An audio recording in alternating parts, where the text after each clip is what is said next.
क्या कर लें,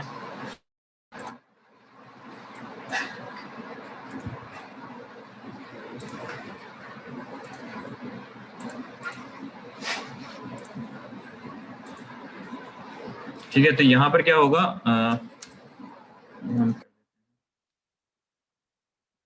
एब्सोल्यूट पोजीशन हमने मेरे ख्याल से किसी लैब में भी डिस्कस की थी। इसकी पोजीशन सेट करी होती है। अब अगर आप इसको एब्सोल्यूट से हटा के रीलोड करेंगे तो यहाँ देखेंगे ये सारी आउट हो गई यहाँ पर, ठीक है। यानी कि ये ब्लैंक स्पेसेस देने लग गया है। अब यहाँ पे जब तक ये प्रोडक्ट्स खत्म नहीं होंगी, जिस तरीके का आपका HTML का सिंटेक्स डिफाइंड है उस तरीके की पोजीशन आएगी। लेकिन अगर आप एब्सोल्यूट कर देंगे तो ये आपके पास जितने भी लिस्ट आइटम है ये एक साथ आएंगे, ठीक है, और इस तरीके से आउट नहीं होगा।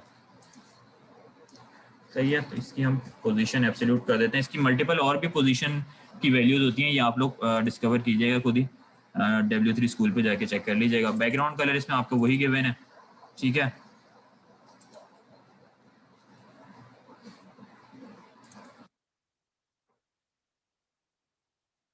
अच्छा, बाकी ये आपके पास गिवन है कि अगर जैसे हमने नेस्टेड 3 दफ़ा अनऑर्डर्ड लिस्ट है तो फिर क्या हो, फिर इसके बाद इसमें आपके पास मार्जिन लेफ्ट जो है 192 पिक्सल आ जाए। 192 पिक्सल क्यों गिवन है? इसलिए गिवन है क्योंकि आपके पास एक बॉक्स इसकी विड्थ क्या है 192। जब ये थर्ड टाइम अनऑर्डर्ड आ रही हो या सेकंड टाइम अनऑर्डर्ड आ रही हो तो उसकी कितनी यहाँ से हमें इस प्रोडक्ट 2 जैसे यहाँ एंड हुआ, ठीक है, यहाँ पर एंड हुआ, तो अब उसके बाद जब नेक्स्ट हम लिस्ट डिफाइन कर रहे हैं तो उसको मार्जिन देना पड़ेगा। जाहिर है ये आगे की तरफ शिफ्ट हो रहा है, ठीक है। आगे की तरफ शिफ्ट कैसे हो रहा है? क्योंकि आपने ये 192 पिक्सल्स का इसको मार्जिन दे दिया, तो ये नेक्स्ट अनऑर्डर्ड लिस्ट मार्जिन से आ गई। फिर यहाँ पर ये 192 पिक्सल्स आपके पास हैं इस प्रोडक्ट 2 के अंदर, ठीक है, इसकी विड्थ। और इस विड्थ के बाद आपने ये थर्ड अनऑर्डर्ड लिस्ट लानी है, तो इसको आपने आगे शिफ्ट किस तरह करना है? आपने मार्जिन दे दी 192 पिक्सल, तो ये यहाँ पे क्रिएट हो रही है। सही है। बाकी ये मार्जिन टॉप आपको गिवन है -50, और अनऑर्डर्ड लिस्ट में लिस्ट एलिमेंट में फ्लोट नन गिवन है। तो आप लोग इसको अप्लाई करके देख लें सारे, ठीक है, अपने PCs के ऊपर, और इसके अंदर अगर कोई एरर आ रहा है तो चेक कर लें। बाकी आपके पास ये तो मेरे ख्याल से रन हो जाएगी। इसी तरीके का आपके पास आज का एक लैब टास्क भी गिवन है जी। अच्छा, फ्लोट आपके पास क्या कर रहा होता है, जो भी आपके पास जैसे ये अगर आप किसी टेक्स्ट के ऊपर अप्लाई कर रहे हैं या किसी टैग के ऊपर अप्लाई कर रहे हैं, अब यहाँ पर अगर आप फ्लोट लेफ्ट कर देंगे तो आपके पास ये प्रोडक्ट पीछे की तरफ आ जाएगी, लेफ्ट पे शिफ्ट हो जाएगी। राइट कर देंगे तो राइट आ जाएगी। इसमें नन देने का मतलब ये है कि आपके पास जो भी आगे टैग क्रिएट हो रहा है वो कहीं भी फ्लोट नहीं करे, जो बाय डिफॉल्ट उसकी मार्जिन से पोजीशन आ रही है सिर्फ वही है। सही है। अब ये फ्लोट लेफ्ट आप किसी और भी एलिमेंट के ऊपर अप्लाई कर सकते हैं, सिर्फ ज़रूरी नहीं, आप टेक्स्ट के ऊपर भी कर सकते हैं, किसी हेडिंग के ऊपर भी कर सकते हैं, ठीक है। अच्छा, तो ये आप लोग अप्लाई करके देख लें। अगर इसी के अंदर आप थोड़ी सी चेंजिंग करेंगे, ठीक है, कलर्स की और बैकग्राउंड इमेज इसमें एक लगा देंगे, तो आपके पास ये क्या चीज़ क्रिएट हो जाएगी, ये आपके पास टास्क गिवन है एक, ठीक है। इसको हम बंद कर देते हैं, ठीक है। ये टास्क की फाइल गिवन है, ये क्या है, ये एक प्रोडक्ट बेस्ड वेबसाइट है। सही है। इसमें बैकग्राउंड में क्या गिवन है, एक ग्लासेस की इमेजेस गिवन है, ठीक है। ग्लासेस की कोई वेबसाइट है जिस पे ग्लासेस सेल हो रहे हैं। सही है। मल्टीपल ब्रांड्स के इसमें ग्लासेस हैं। अच्छा, यहाँ पे ये ऊपर वाला जो नेविगेशन बार है ना, इसको आप छोड़ दें, ये ना क्रिएट करें, सिर्फ ये हॉरिजॉन्टल ये वर्टिकल वाला जो है ये आप क्रिएट कर दें। तो मेरे ख्याल से इसको क्रिएट करने में इतनी मुश्किल नहीं होगी। आपने सिर्फ यहाँ पर पूरी बॉडी के ऊपर एक बैकग्राउंड इमेज लगा देनी है। अगर आप पूरी बॉडी पे लगाना चाह रहे हैं, आप क्या करेंगे, यहाँ पर बॉडी के अंदर गए, ठीक है, और आपने कहा बैकग्राउंड इमेज, और यहाँ दे दिया URL, यहाँ दे दिया। अब मेरे पास कौन सी इमेज रखी है, ये इमेज रखी हुई है, ठीक है। मैं इसको लगा देता हूँ, सपोज इमेज डॉट,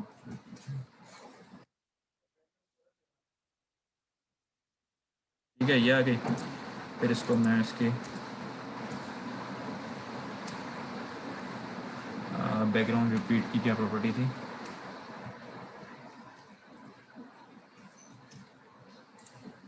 याद है किसी को बैकग्राउंड रिपीट होने से आपने अगर बचाना हो तो उसकी क्या प्रॉपर्टी थी?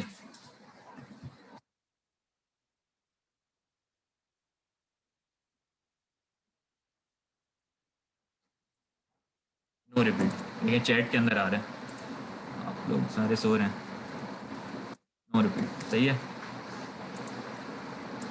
No repeat. अब इसकी आप बाकी वो हाइट वेट सेट कर दें या फिर आप इसको वो कर दें, इसकी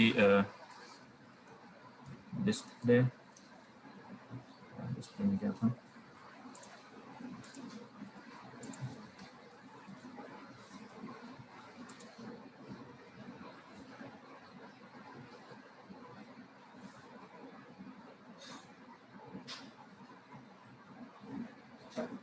डिस्प्ले की मल्टीपल प्रॉपर्टीज़ थी, अभी मेरे जहन में नहीं आ रही। अ, ए, आप सर्च कर लें इसको W3 स्कूल पे, ठीक है, W3 school CSS display property.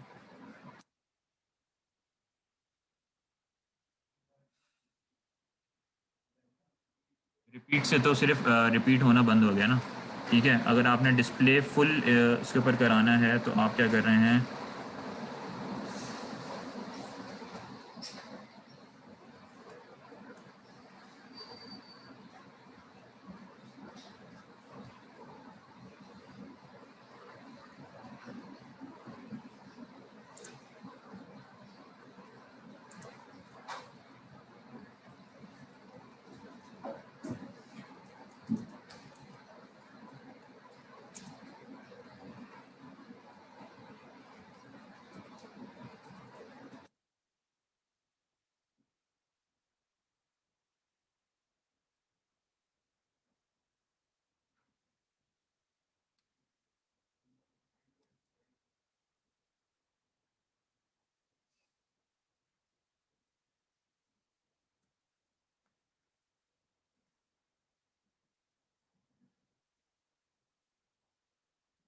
नहीं होगा।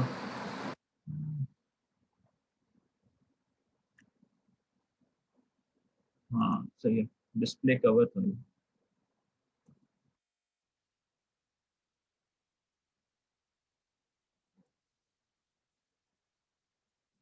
वैसे भी नहीं हो रहा।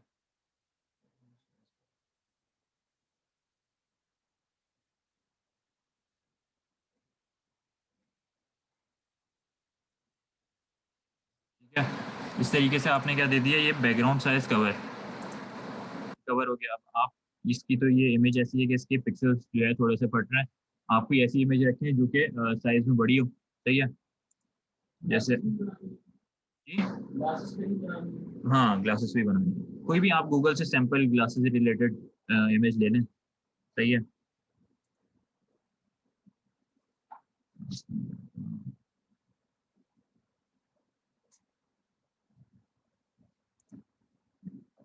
ठीक है, अच्छा, ठीक है। अब इसमें एक बैकग्राउंड इमेज गिवन है, एक ये आपके पास हेडर एक तरीके का गिवन है, इसमें भी कोई इमेज गिवन है, ठीक है। असल आपने काम क्या करना है, आपने ये navigation drop down list create करनी है जो कि मल्टी लेवल होगी, सही है। ये भी आपका जो है होम टास्क है, अभी नहीं करना, जरूरी नहीं है कि आप अभी करें। होम टास्क है, आप जो आपके पास टास्क का टाइम होता है, ठीक है। हाँ नेक्स्ट नेक्स्ट क्लास तक नहीं, कल 11:59 तक LMS के ऊपर ही आपने अपलोड करनी है, सही है। तो ये जो अभी हमने एग्जांपल रन की है ये वाली, इसी में आप थोड़ी बहुत चेंजिंग करेंगे। क्या चेंजिंग करेंगे मुझे कोई बताए कि ये जैसे ये हॉरिजॉन्टल आ रहा है, अगर ये वर्टिकल लाना हो तो हम क्या करेंगे? हम्म, आप सिंपल, अच्छा, जितनी चीजें कॉम्प्लेक्स दिख रही होती हैं उतनी होती नहीं है। आप जो है ना इसकी सिर्फ क्या करें, नेविगेशन के अंदर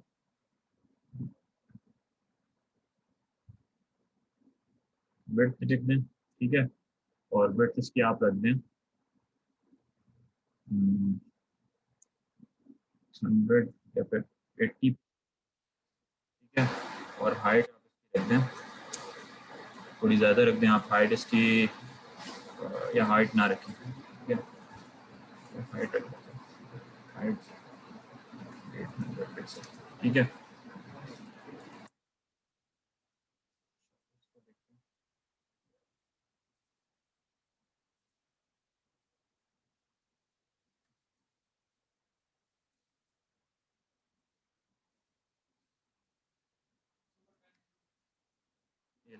ठीक है,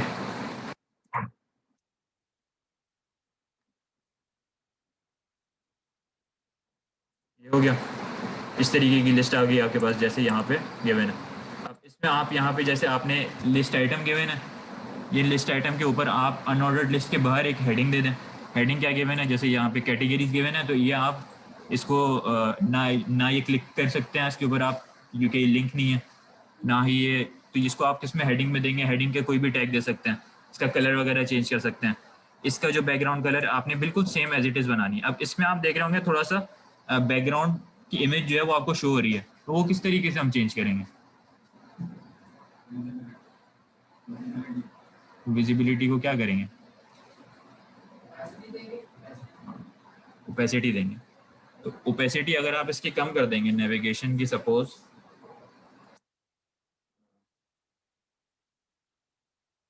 ओपेसिटी आप रख देंगे 50%,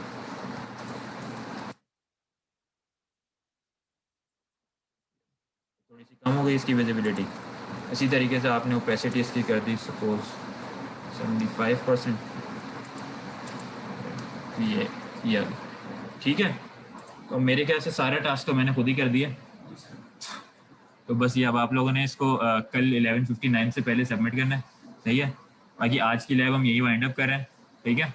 एलएमएस के ऊपर आपने सबमिशन करनी है और कल 11:59 से पहले करनी है, सही है। बस ये एक ही टास्क है इस लैब के अंदर। बाकी जो स्टूडेंट्स ने अपना भी थोड़े से अपने आप को देख लिया होगा, जो आप लोगों को टास्क गिवन था कि प्रैक्टिस नहीं है, तो अपने जो भी लैब्स हैं उनकी दोबारा से प्रैक्टिस करें, सही है। और फिर बाकी लैब को हम यही वाइंड अप करें। अगर आप लोगों को कोई क्वेश्चन वगैरह नहीं है फिर आप लोग लीव कर सकते हैं, सही है।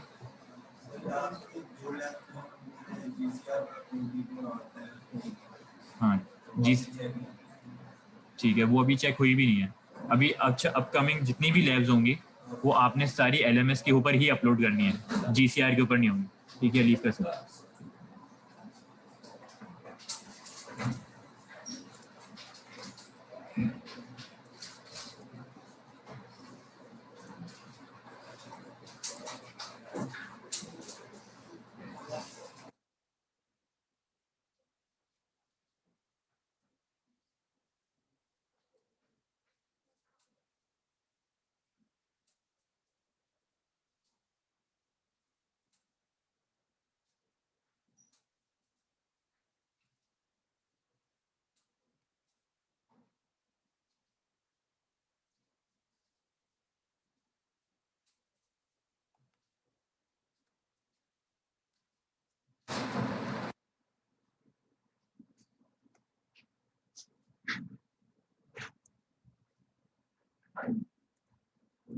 जी,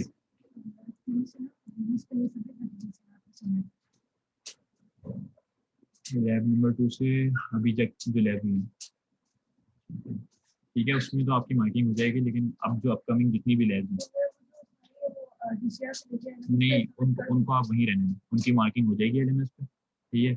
और हाँ ठीक है, उनकी आपकी मार्किंग एलएमएस पे हो जाएगी, असल आपकी मार्किंग अपलोड होती है एलएमएस के ऊपर, सही है। लेकिन जीसीआर हमने एक एक्स्ट्रा ऑप्शन दिया हुआ है ताकि अगर कोई एलएमएस में इशू वगैरह हो तो आप वहाँ कह सकें। अगर वहाँ की हुई है तो कोई मसला नहीं है। अब जितने आपके लैब टास्क हैं वो अपलोड सिर्फ होंगे एलएमएस पे, ठीक है। तो सबमिशन भी उसकी एलएमएस पे जाएगी। नहीं जी सर, ये सीआर पे आपका असाइनमेंट अपलोड ही नहीं होगा, कहाँ आप लोग सबमिट करेंगे, सही है।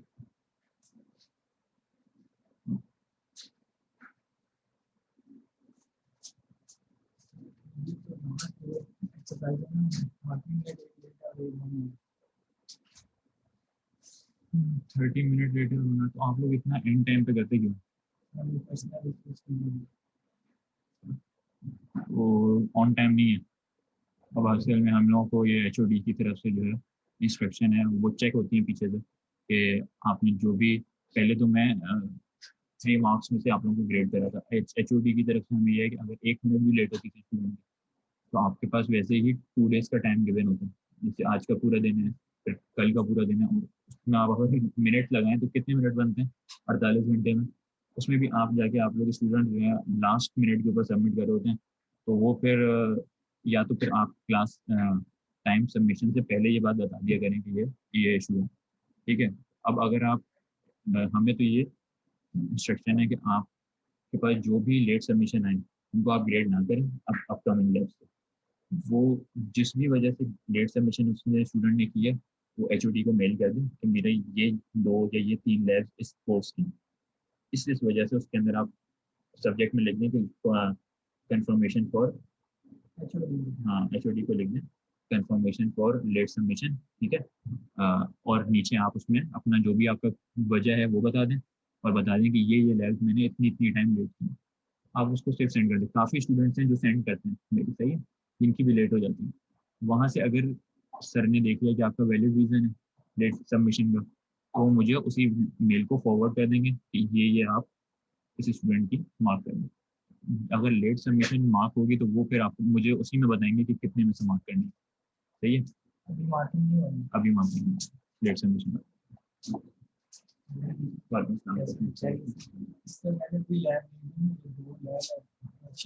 अभी से हाँ, काफ़ी सारे स्टूडेंट्स इस तरीके के इश्यूज आ रहे होते हैं। तो कर लें, हो सकता है आप अगर ये शिफ्टिंग वाला बता दें सर को तो वो हम बता देंगे। ठीक है।